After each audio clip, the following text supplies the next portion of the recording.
Hello everyone, welcome to SPC centre. This is Prashant Kumar. Friends, आज के इस वीडियो में मैं आप लोगों के साथ 71वीं बीपीएससी मुख्य परीक्षा को ध्यान में रखते हुए करेंट अफेयर से संबंधित एक महत्वपूर्ण टॉपिक को डिस्कस करूंगा। आज का जो हमारा टॉपिक होगा वह करेंट अफेयर सेक्शन के लिए काफ़ी महत्वपूर्ण टॉपिक है। आप सभी जानते हैं कि हाल ही में केंद्र सरकार के द्वारा जनगणना से संबंधित अधिसूचना जारी की गई है और इस बार की जनगणना की एक खास विशेषता है कि केंद्र सरकार ने जातिगत जनगणना की भी मंजूरी प्रदान की है। तो जातिगत जनगणना इस बार मुख्य परीक्षा के लिए one of the most important topic रहने वाला है। तो जातिगत जनगणना से संबंधित हर एक महत्वपूर्ण पहलू को आपको कंप्लीट करके जाना होगा 71वीं बीपीएससी मुख्य परीक्षा के लिए। तो आज इस टॉपिक से संबंधित एक महत्वपूर्ण मॉडल आंसर को हम लोग डिस्कस करेंगे। अगर आप लोग नए हैं तो हमारे यूट्यूब चैनल को सब्सक्राइब कर लें और हमारे टेलीग्राम ग्रुप @ISPC सेंटर को आप लोग जरूर ज्वाइन करें। इसका जो PDF है 71वीं बीपीएससी मुख्य परीक्षा के लिए हमारे द्वारा बीपाड एक्सप्रेस पेड बैच लॉन्च किया गया है। उसी पेड बैच में जीएस पेपर 1, जीएस पेपर 2, ऐसे आदि से संबंधित कंटेंट प्रोवाइड किए जाते हैं और वहीं पर इसका भी PDF प्रोवाइड किया जाएगा। तो अगर आप लोग मेंस का PDF प्राप्त करना चाहते हैं तो 8375934036 पे कॉल या मैसेज करके आप लोग संपर्क कर सकते हैं। तो आइए अब हम लोग इसका डिस्कशन प्रारंभ करते हैं। सबसे पहले हम लोग प्रश्न को देखते हैं। यह इस बार के लिए काफ़ी महत्वपूर्ण टॉपिक रहेगा, तो आप लोग गंभीरता के साथ इस टॉपिक को कंप्लीट करेंगे। ठीक है। हाल ही में केंद्र सरकार ने जातिगत जनगणना कराए जाने को मंजूरी प्रदान की है। ठीक है। केंद्र सरकार के द्वारा 16 मार्च 2025 ईस्वी को अधिसूचना जारी की गई थी जनगणना से संबंधित और उसी दिन केंद्र सरकार ने जातिगत जनगणना कराए जाने को भी मंजूरी प्रदान की थी और पहली बार डिजिटल डाटाबेस के आधार पर जनगणना कराया जाएगा। तो हाल ही में केंद्र सरकार ने जातिगत जनगणना कराए जाने को मंजूरी प्रदान की है। इसके पक्ष विपक्ष में तर्क को बतलाते हुए जाति जनगणना कराए जाने संबंधी मुख्य चुनौतियों को लिखें। यानी कि सबसे पहले आपको इस पर डिस्कस करना है केंद्र सरकार के द्वारा किस प्रकार से जातिगत जनगणना कराए जाने को मंजूरी दी है संक्षिप्त रूप में, क्योंकि करंट अफेयर का यह सवाल है। ठीक है। मेन जिस पे आपको फोकस करना है वह यह है कि जातिगत जनगणना के पक्ष में तर्क देना है, जातिगत जनगणना के विपक्ष में तर्क देना है और जातिगत जनगणना कराए जाने संबंधी मेन चैलेंजेस क्या क्या हैं। जातिगत जनगणना कराए जाने के दौरान सरकार को किन महत्वपूर्ण चुनौतियों का सामना करना पड़ेगा, ये 3 सेक्शन पर मुख्य रूप से आपको फोकस करते हुए अपने आंसर को लिखना है। ठीक है। तो अगर प्रश्न भी पूछे जाएंगे तो इन्हीं प्रश्नों के परिप्रेक्ष्य में ही आपको वहां पर मेंस के दौरान प्रश्न देखने को मिल सकते हैं। तो आइए अब हम लोग इसका डिस्कशन प्रारंभ करते हैं। सबसे पहले आप जानते हैं कि आंसर लिखने का सबसे बढ़िया तरीका, सबसे पहले आपको इंट्रोडक्शन लिखना है। केंद्र सरकार ने आगामी जनगणना के लिए अधिसूचना जारी की है जिसमें जातिगत जनगणना को भी शामिल किया गया है। आखिर जातिगत जनगणना है क्या? तो जनगणना के कार्य में जनसंख्या के आंकड़ों का जातिवार सारणीकरण जातिगत जनगणना कहलाता है। यानी कि जनगणना जो नियमित अंतराल पे प्रत्येक 10 वर्ष के अंतराल पे किया जाता है उसी प्रकार से जनगणना का कार्य किया जाएगा। लेकिन जनगणना के कार्य में जब जनसंख्या के आंकड़ों को हम लोग वहां पे कलेक्ट करेंगे तो जनगणना के कार्य में जनसंख्या के आंकड़ों का जातिवार सारणीकरण जातिगत जनगणना के नाम से जाना जाता है। ठीक है। तो इसका यही संक्षिप्त डिफिनीशन, एक सेंटेंस में डिफिनीशन आप लोग इसे याद रखें। भारत में सर्वप्रथम 1931 में जातिगत जनगणना कराई गई थी। इसके बाद 2011 में भी जातिगत जनगणना कराई गई, लेकिन इसके आंकड़े प्रकाशित नहीं किए गए। जब तक इसके आंकड़े आते तब तक फिर आप देखेंगे कि केंद्र सरकार में बदलाव आ चुका था। जो यूपीए की सरकार थी 2011 ईस्वी में यूपीए सरकार के दौरान जातिगत जनगणना कराए जाने का निर्णय लिया गया और जब इसके रिपोर्ट आते आते सरकार बदलने की स्थिति आ गई थी तो यूपीए सरकार ने अंतिम समय में इस रिपोर्ट को प्रकाशित नहीं किया और उसके बाद जब एनडीए की सरकार 2014 ईस्वी में आई तो उसके बाद लगातार मतलब यह आंकड़ा अपने यहाँ सरकार ने गुप्त रखा। ठीक है। तो 2011 की जनगणना में जातिगत जनगणना शामिल किया गया था लेकिन इसके आंकड़े प्रकाशित नहीं किए गए थे। स्वतंत्रता के बाद से सिर्फ अनुसूचित जाति और जनजाति संबंधी आंकड़े ही एकत्रित व प्रकाशित किया जाता रहा है। ठीक है।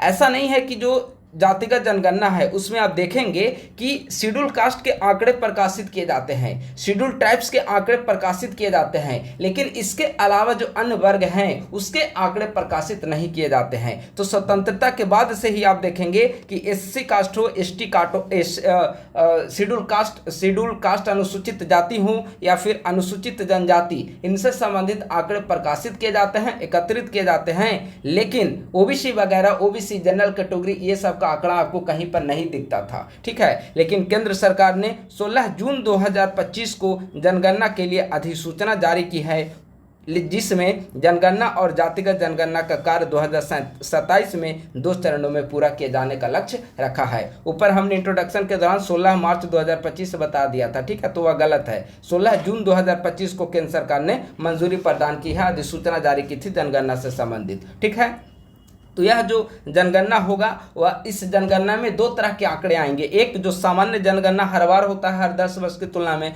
और दूसरा जातिगत जनगणना का भी कार्य होगा और 2027 में 2 चरणों में इसे पूरा किया जाएगा। ठीक है, तो जातिगत जनगणना का एक संक्षिप्त परिप्रेक्ष्य, केंद्र सरकार ने किन हालातों में इसका निर्णय लिया है उसे हम लोग डिस्कस किया। एक बात और आप लोग यहाँ पे ध्यान रखेंगे कि केंद्र सरकार ने यह निर्णय तब लिया है जब आप देखेंगे कि विपक्षी दलों के द्वारा लगातार सत्तारूढ़ दल पर दबाव बनाया जा रहा है जातिगत जनगणना के लिए, और इस दबाव बनाने के दौरान जितने अधिकांश विपक्षी दल जो शासित राज्य हैं, चाहे आप बिहार देखेंगे, तेलंगाना, बिहार में उस समय जातिगत जनगणना कराई गई थी जब यहाँ पे महागठबंधन की सरकार थी, अभी एनडीए की सरकार आ चुकी है। ठीक है, तो बिहार हो या फिर तेलंगाना हो या कर्नाटका हो, इन राज्यों ने जातिगत जनगणना कराया है, और इसी के दौरान आप देखेंगे कि केंद्र सरकार पर लगातार दबाव बढ़ता चला जा रहा है, और इन्हीं परिस्थितियों के दौरान केंद्र सरकार के द्वारा यह निर्णय लिया गया है। ठीक है, तो यह थे किन परिस्थितियों में केंद्र सरकार ने ऐसा निर्णय लिया है।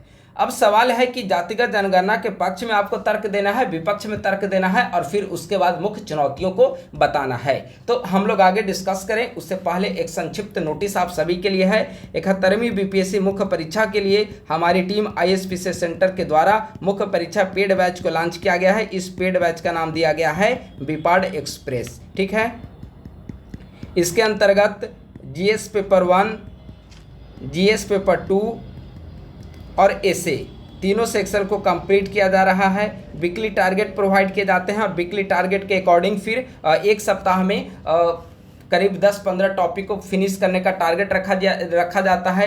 करेंट अफेयर डेली बेसिस पे एक टॉपिक कंप्लीट किया जा रहा है, और जो वीकली टारगेट होता है उसके आधार पे डेली क्वेश्चन ग्रुप में दिए जाते हैं, लगभग 3 से 4 क्वेश्चन दिए जाते हैं, और रात्रि तक इसका मॉडल आंसर इसी पेड ग्रुप में प्रोवाइड किया जाता है। ठीक है, और इसके अंतर्गत GS पेपर 1 के हिस्ट्री और करेंट अफेयर, GS पेपर 2 का तीनों सेक्शन और ऐसे तीनों को बृहत स्तर पे हम लोग कंप्लीट कर रहे हैं, और हमारी कोशिश है कि 30 नवंबर होते होते जब रिजल्ट आए उसके 15 दिन होते होते हम लोग पूरी सिलेबस को एक बार यहाँ पे कंप्लीट कर चुके होंगे, और वीकली टारगेट के अकॉर्डिंग सारे टॉपिक लगभग फिनिश कर चुके होंगे। उसके बाद जो टॉपिक बचेंगे करेंट अफेयर सब जो एक्स्ट्रा टॉपिक होंगे उन सब का भी नोट्स धीरे धीरे प्रोवाइड करा दिया जाएगा। तो अभी करेंट अफेयर और पॉलिटी ये 2 सेक्शन अभी चल रहा है। डेली यहाँ पे सवाल दिए जाते हैं मॉर्निंग में जो पेड ग्रुप बना हुआ है, और शाम को इसका मॉडल आंसर प्रोवाइड किया जाता है। तो अगर आप लोग हमारे 71वीं बीपीएससी मुख्य परीक्षा का पेड बैच बीपाड एक्सप्रेस से आप लोग जुड़ना चाहते हैं तो एक नंबर यहाँ पे दिया जा रहा है, उस पर कॉल या मैसेज करके आप लोग संपर्क कर सकते हैं। ठीक है, कॉन्टैक्ट नंबर है 8375934036।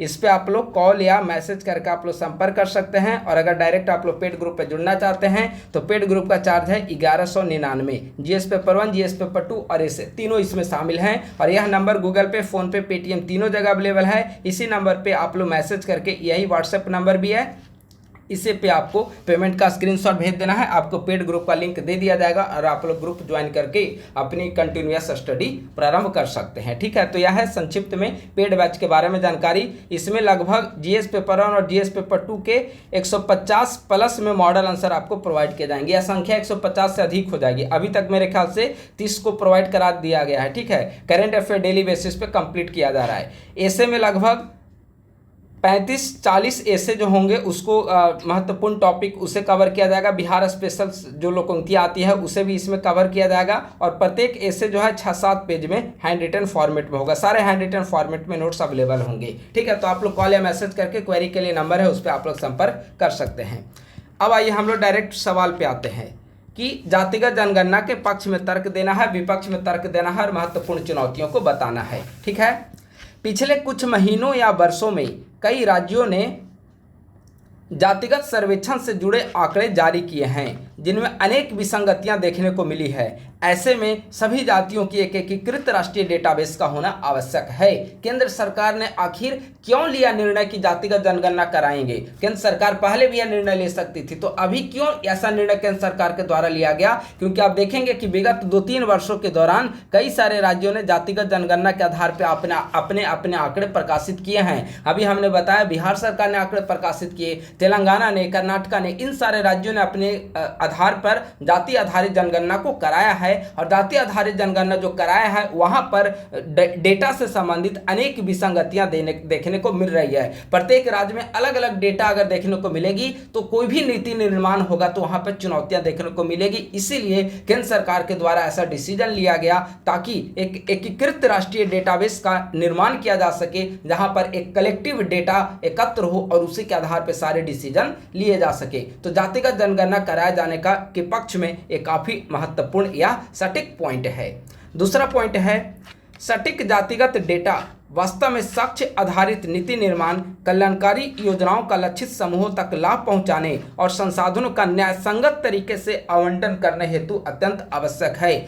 जब हम नीति निर्माण करेंगे हमें यह जानना आवश्यक है कि हमारे पास संसाधन कितनी है, और जब संसाधन हम जानेंगे तो यह भी जानना आवश्यक है कि आखिर वह हमारे लिए लक्षित आबादी कितनी है जिसको हम इस संसाधन का आवंटन करना चाहते हैं। गरीब लोग कितने हैं, अमीर लोग कितने हैं। अगर हम गरीब लोगों की डेटा को कलेक्ट करेंगे, किस जाति में कितने लोग गरीब हैं, यह आंकड़े अगर हमारे सामने होंगी तो जब सरकार के द्वारा नीतियों का निर्माण किया जाएगा तो उन आंकड़ों को, उन गरीब लोगों को चिन्हित करके टारगेट करके हम पॉलिसी को बनाएंगे। और जब उन गरीब वर्गों को टारगेट करके हम पॉलिसी को बनाएंगे तो फिर इससे क्या होगा कि उनका भी डेवलपमेंट होगा और एक सामाजिक न्याय और सोशल वेलफेयर पर आधारित समाज का निर्माण हो पाएगा। तो यह आवश्यक है। हम कल्याणकारी योजनाओं का लक्षित समूहों तक लाभ तभी पहुंचा पाएंगे, हमारे पास उपलब्ध जो संसाधन हैं उनका हम न्यायसंगत तरीके से वितरण आवंटन तभी करा पाएंगे जब हमारे सामने एक महत्वपूर्ण डेटा होगा, और यह डेटा जातिगत जनगणना के आधार पर ही हमें उपलब्ध हो सकती है। इसीलिए केंद्र सरकार के द्वारा यह निर्णय जो लिया गया है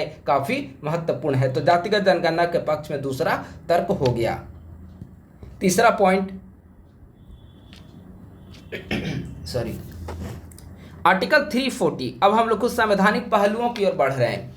आर्टिकल 340 में सामाजिक और शैक्षणिक रूप से पिछड़े वर्गों की स्थिति की जांच के लिए राष्ट्रपति के द्वारा एक आयोग गठित करने का प्रावधान किया गया है। और सामाजिक और शैक्षणिक रूप से पिछड़े वर्गों की स्थिति हम कैसे जांच करेंगे? जब तक कि हम जनगणना नहीं करेंगे तब तक हम कैसे उनकी स्थिति को जांच कर सकते हैं? और जनगणना में तो केंद्र सरकार के द्वारा डेटा लिया नहीं जाता है, और तो इसी के लिए आवश्यक है कि आखिर जातिगत जनगणना कराया जाए। जातिगत जनगणना कराएंगे। अभी हमने ऊपर बताया था कि स्वतंत्रता के बाद से एससी कास्ट की डेटा पब्लिश किया जाता है, शेड्यूल ट्राइब्स में कितने लोग हैं यह भी डेटा प्रकाशित किया जाता है, लेकिन पिछड़े वर्ग ओबीसी में कितने लोग हैं, ईबीसी में कितने लोग हैं, इसका कोई डेटा हमारे सामने नहीं आ पाता है। और आर्टिकल 340 कहता है कि सामाजिक और शैक्षणिक रूप से पिछड़े वर्गों की स्थिति की जांच के लिए राष्ट्रपति के द्वारा एक आयोग गठित किया जाएगा। तो इस स्थिति की हम जांच कैसे करेंगे? जब तक कि हम जातिगत जनगणना नहीं करेंगे तो कैसे संभव है कि उनकी स्थिति को जांचा जाए? पिछड़े वर्ग में कितने लोग धनी हैं, कितने लोग निर्धन हैं, किस जाति के लोग ज्यादा संपन्न हैं, किस जाति के लोग ज्यादा गरीब हैं, क्योंकि उसमें भी एक क्रीमी लेयर का कॉन्सेप्ट आ गया है। ठीक है, तो इसके लिए यह जरूरी है कि जातिगत जनगणना किया जाए। अगला पॉइंट भी काफी महत्वपूर्ण है। सर्वोच्च न्यायालय ने अपने विभिन्न निर्णयों में जाति को प्रासंगिक मानदंड मानते हुए जातिवार विस्तृत डेटा जारी करने की मांग की है। और सर्वोच्च न्यायालय के द्वारा आप देखेंगे कि कई बार ऐसे डिसीजन लिया गया है जिसमें केंद्र सरकार को यह सिफारिश की गई है कि आप जातिगत जनगणना करिए, डेटा को कलेक्ट करिए। और डेटा को कलेक्ट करने के लिए जातिगत जनगणना कराया जाना आवश्यक है, लेकिन केंद्र सरकार के समक्ष भी कई सारी चुनौतियां हैं, इसीलिए ऐसा निर्णय नहीं लिया गया था। लेकिन अब इस सर्वोच्च न्यायालय के फैसले को देखते हुए केंद्र सरकार का यह निर्णय काफी महत्वपूर्ण हो जाता है।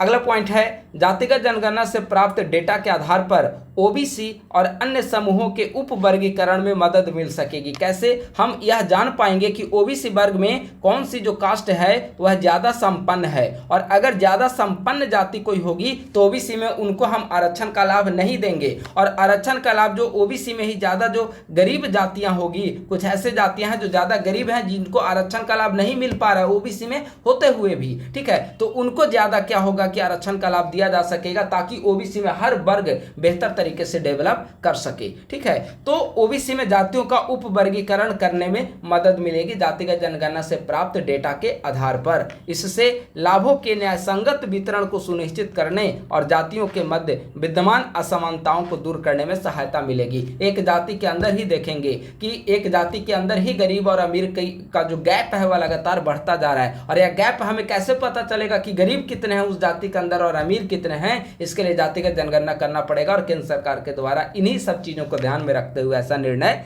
लिया गया है। ठीक है, तो जातिगत जनगणना के पक्ष में बहुत सारे तर्क दिए जा सकते हैं, और जातिगत जनगणना के जो एक तरह से देखा जाए तो सामाजिक कल्याण के लिए काफी महत्वपूर्ण है, क्योंकि इससे डेटा मिल पाएगा, और डेटा के आधार पर अगर सरकार के द्वारा इसको बेहतर तरीके से, पारदर्शी तरीके से, राजनीतिक रूप से नहीं, अगर बेहतर तरीके से इसे क्रियान्वित किया जाता है तो भारत का कायाकल्प संभव है। ठीक है, जातिगत जनगणना के विपक्ष में तर्क। ठीक है, आप स्क्रीन पे देख रहे होंगे तो स्क्रीन पे आपको 6 पॉइंट आपको दिख रहा होगा जातिगत जनगणना के विपक्ष में। ठीक है, अगर 5 पॉइंट हमने पक्ष में देखा, 6 पॉइंट विपक्ष में, इतना सफिशियंट है।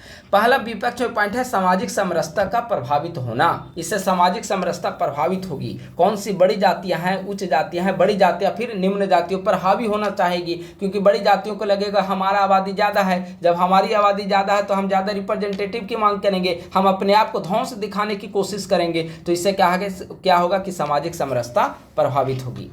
जातिवाद को बढ़ावा मिलेगा। स्वाभाविक सी बात है कि देश का जो राजनीतिक विमर्श है वह विकास के बजाय जाति केंद्रित हो जाएगी। क्यों? क्योंकि जातिगत जनगणना से हमें आंकड़े तो मिल पाएंगे, और जब आंकड़े जातिगत जनगणना से पब्लिश होगा तो जिस जाति की आबादी ज़्यादा होगी वह जाति कहेगी कि हमें उस अनुपात में आरक्षण दिया जाए। ठीक है, मान लेते हैं एक एग्जाम्पल के रूप में। ठीक है, एक एग्जाम्पल के रूप में ले लेते हैं यादव जाति। ठीक है, एक एग्जाम्पल है। ठीक है, यादव जाति मान लेते हैं कि इनकी आबादी है 14%।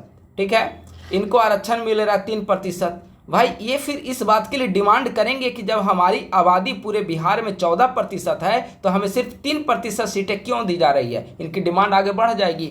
शेड्यूल मान लेते हैं कि कोई अदर जाति जो है, यादव के अलावा कई सारी जातियां होंगी, उनकी मान लेते हैं कि आबादी हो जाएगी 20%, उनको आरक्षण मिल रहा 5%, तो अभी डिमांड करेगा कि भाई हमें जितनी आबादी है उतनी सीटें हमें आरक्षित की जाए। तो इससे क्या होगा कि जो देश का राजनीतिक विमर्श है वह डेवलपमेंट का डिस्कोर्स चेंज होकर सीधे कास्ट सेंट्रिक अप्रोच चारों तरफ डेवलप हो पाएगी, और इससे विकास के मुद्दे से हम लोग भटक जाएंगे। तो अभी एक सच्चाई है। ठीक है, गाँव घर में जातिवाद को काफ़ी ज़बरदस्त बढ़ावा मिलने की संभावना है। ठीक है, जिनकी जाति ज़्यादा होगी वे दूसरों पर ध्वंस दिखाने की कोशिश करेंगे। मान लेते हैं कि एग्जाम्पल के लिए मैं यहाँ पे बता रहा हूँ। ठीक है, राजपूत हो गए और भूमिहार हो गए, या फिर ब्राह्मण वर्ग। ठीक है, सामान्य वर्ग में मान लेते हैं कि एक की आबादी हो गई 18, एग्जाम्पल के लिए। ठीक है, 18% और दूसरे की आबादी हो गई 14%।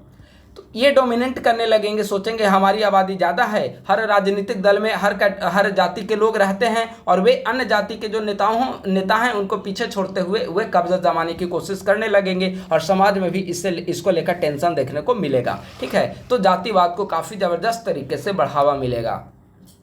विभिन्न वर्गों के द्वारा आबादी की तुलना में हिस्सेदारी की मांग की जाएगी। स्वाभाविक सी बात है, सामाजिक व जातीय टकराव में वृद्धि होगी और निजता के अधिकार का उल्लंघन होगा। सबसे महत्वपूर्ण पॉइंट है कि जातिगत जनगणना से निजता के अधिकार का उल्लंघन होगा। अब आपके मन में आ रहा होगा कि सवाल कि जातिगत जनगणना करा जाएगा तो निजता के अधिकार का कैसे उल्लंघन होगा? तो इसीलिए उल्लंघन होगा क्योंकि जातिगत जनगणना के दौरान कई सारे आपके गोपनीय डेटा को एकत्र किया जाएगा, सरकार के लिए डेटाबेस के रूप में उसको यूज किया जाएगा, और इससे आपका डेटा लीक का खतरा हो सकता है। ठीक है, भारत अभी भले ही डिजिटल इंडिया में हम पूरे देश में सबसे पूरे विश्व में नंबर 1 पे हूँ, ठीक है, लेकिन इसके बावजूद अभी हमारे यहाँ साइबर अटैक का खतरा बरकरार है। अभी भी जो डेटा हमारे यहाँ सरकार के द्वारा कलेक्ट की जाती है उस पर खतरा बनी हुई है। तो जो हमारे गोपनीय डेटा हैं उसे डेटा चोरी का खतरा हो सकता है या फिर हमारे निजता के अधिकार का उल्लंघन हो सकता है। तो जातिगत जनगणना के विपक्ष में यह 6 महत्वपूर्ण तर्क दिए जा सकते हैं।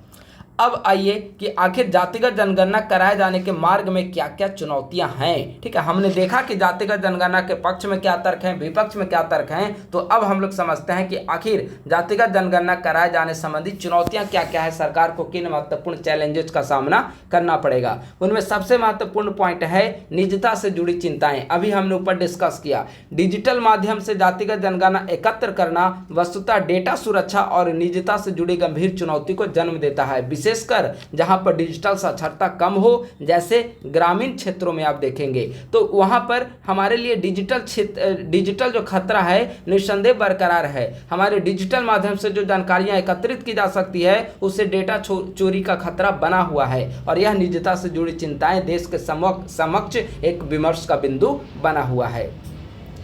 सटीक डेटा और रिपोर्टिंग की समस्या, सटीक डेटा और रिपोर्टिंग की समस्या, इसके लिए तो सबसे पहले यह काम करना होगा कि जातिगत जनगणना से संबंधित जो कोई भी अधिकारी या कर्मचारी इसमें इन्वॉल्व होंगे उनको प्रॉपर वे में आगे हमें प्रशिक्षण देना पड़ेगा, क्योंकि अगर प्रॉपर वे में प्रशिक्षण नहीं दिया जाएगा तो आंकड़ों को गलत तरीके से, इस बार आप देखिए बिहार में कई लोगों के जुबान से आपको सुनने को मिला होगा कि कौन सा कास्ट किस श्रेणी में आएगा यह किसी को पता ही नहीं है। ठीक है, तो इसके कारण डेटा जो है इधर उधर होने का खतरा और फिर वास्तविक डेटा पब्लिश नहीं हो पाएगी। यदि अधिकारियों या कर्मचारियों को इस प्रकार के डेटा संग्रहण की पर्याप्त जानकारी ना हो तो जनगणना में त्रुटियां बरकरार रह पाएंगी। ठीक है, अगला है वर्गीकरण से जुड़ी समस्या। केंद्र और राज्यों के द्वारा जातिगत सूचियों में अंतर होने के कारण अक्सर विसंगतियां उत्पन्न होती है। मान लेते हैं कि आप ओबीसी को लेकर देखिए, ठीक है, ओबीसी को लेकर आप देखेंगे कि बिहार सरकार के द्वारा हो सकता है कि किसी भी जाति को ओबीसी में रखा जाए, उसे यहाँ पे एससी में रखा जाए, बिहार सरकार का मसला है। सेम जाति जो यहाँ पर हो सकता है कि बिहार में ओबीसी में शामिल हो, वह हो सकता है कि यूपी सरकार के अंतर्गत उसे शेड्यूल कास्ट में शामिल किया जाए। ठीक है, जैसे अभी हाल ही में जो बिहार सरकार के द्वारा जो ताती तंतिया वगैरह जो जाति है उनको आप देखेंगे कि शेड्यूल कास्ट में शामिल कर दिया गया था बिहार सरकार के द्वारा, सर्वोच्च न्यायालय ने इसे खारिज कर दिया। ठीक है, तो यहाँ पे शेड्यूल कास्ट में शामिल कर दिया गया था, पहले वह ओबीसी या ईबीसी में आते थे, मैं क्लियर नहीं हूँ। ठीक है, तो हो सकता है कि बिहार सरकार के द्वारा किसी जाति को ओबीसी में रखा जाए, यूपी सरकार के द्वारा उसी जाति को शेड्यूल कास्ट में रखा जाए, या फिर बिहार सरकार के द्वारा जिस जाति को एससी में रखा गया हो सकता है कि यूपी और झारखंड में वह ओबीसी श्रेणी में आता हो। तो विभिन्न राज्यों में आप देखेंगे कि वर्गीकरण से संबंधित समस्याएं जुड़ी हुई है और जातिगत सूचियों में अंतर देखने को मिल रहा है और इस अंतर के कारण अक्सर विसंगतियां उत्पन्न होती रहती है। जातिगत डेटा जाति आधारित राजनीतिक लामबंदी को बढ़ावा दे सकते हैं, जिससे सामाजिक विभाजन और अधिक गहरा हो सकता है। हमने बताया जातिगत लामबंदी को बढ़ावा देगा, जिस जाति की संख्या ज़्यादा होगी वह डोमिनेंट करने लगेगा निम्न जाति के लोगों पर कम संख्या वाले जाति के लोगों पर, और इससे सोशल टेंशन में बढ़ावा होगा और पूरा सोसाइटी का डिस्कोर्स जो है वह डेवलपमेंट के बजाय कास्ट सेंट्रिक और रिजर्वेशन को लेकर सेंट्रिक हो जाएगा। ठीक है, तो इस प्रकार से प्रश्न का सभी डायमेंशन यहीं पर समाप्त होता है। निष्कर्षतः स्पष्ट है कि जातिगत जनगणना एक तरफ जहां सामाजिक न्याय के अवसर उपलब्ध करा रही है, वहीं दूसरी तरफ सामाजिक विभाजन के और अधिक गहरे होने की संभावना भी बरकरार है। अतः केंद्र सरकार के द्वारा इसमें पारदर्शी एवं निष्पक्ष प्रक्रिया को अपनाया जाना चाहिए और इन डेटा का प्रयोग राजनीतिक रूप से न करके प्रशासनिक रूप से किया जाना चाहिए, ताकि सामाजिक कल्याण की जो भावना है वह देश में सुदृढ़ हो सके और लोगों का विकास हो सके। तो इस प्रकार से कंक्लूजन के साथ इसका डिस्कशन जो है वह समाप्त होता है। 71वीं बीपीएससी पेड बैच के बारे में फिर से एक बार जानकारी आप लोग समझ लीजिए। या पेड बैच जो है वह विपाड एक्सप्रेस के नाम से जाना जा रहा है 71वीं बीपीएससी मुख्य परीक्षा के लिए। इससे संबंधित कोई भी जानकारी के लिए 8375934036 पर आप लोग कॉल या मैसेज करके आप लोग संपर्क कर सकते हैं। नाम हुआ प्रशांत कुमार। ठीक है, आप लोग डायरेक्ट कॉल या मैसेज करके संपर्क करिए। और अगर आप लोग 71वीं बीपीएससी मुख्य परीक्षा का पेड बैच ज्वाइन करना चाहते हैं तो यह नंबर गूगल पे, फोन पे, पेटीएम हर जगह अवेलेबल है। इस नंबर पे पेमेंट करने के बाद इसी नंबर पे व्हाट्सएप पे पेमेंट का स्क्रीनशॉट भेज दें, आपको ग्रुप का लिंक अवेलेबल करा दिया जाएगा। इससे हम लोग वीकली टारगेट के माध्यम से पूरे सिलेबस को खत्म कर रहे हैं। जीएस पेपर 1, जीएस पेपर 2 ऐसे सारा शामिल है। चार्ज है 1199 रुपया। इसमें जीएस के 150 से अधिक मॉडल आंसर आपको प्रोवाइड किए जाएंगे। इसके अलावा आपको 35 से 40 ऐसे प्रोवाइड किया जाएगा। करंट ओरिएंटेड सारे नोट्स प्रोवाइड किए जाएंगे। पूरे एक साल का करंट अफेयर खत्म किया जाएगा। इसमें प्रतियोगिता दर्पण, विजन, आईएएस, क्रॉनिकल आदि के महत्वपूर्ण आर्टिकल को समाहित किया जाएगा। इसके अलावा महत्वपूर्ण डेटा कलेक्शन आदि भी आपको प्रोवाइड किए जाएंगे। ठीक है, तो पेमेंट का नंबर आप लोग गूगल पे या फोन पे करके पेमेंट आप लोग संपर्क कर सकते हैं और आपको पेड ग्रुप में ऐड कर दिया जाएगा। आप लोग नए हैं तो हमारे यूट्यूब चैनल को सब्सक्राइब कर लें और हमारे टेलीग्राम ग्रुप को आप लोग जरूर ज्वाइन करें। आईएएस सेंटर अपने दोस्तों के साथ भी इस यूट्यूब चैनल का लिंक साझा करें। थैंक यू सो मच, बहुत बहुत धन्यवाद।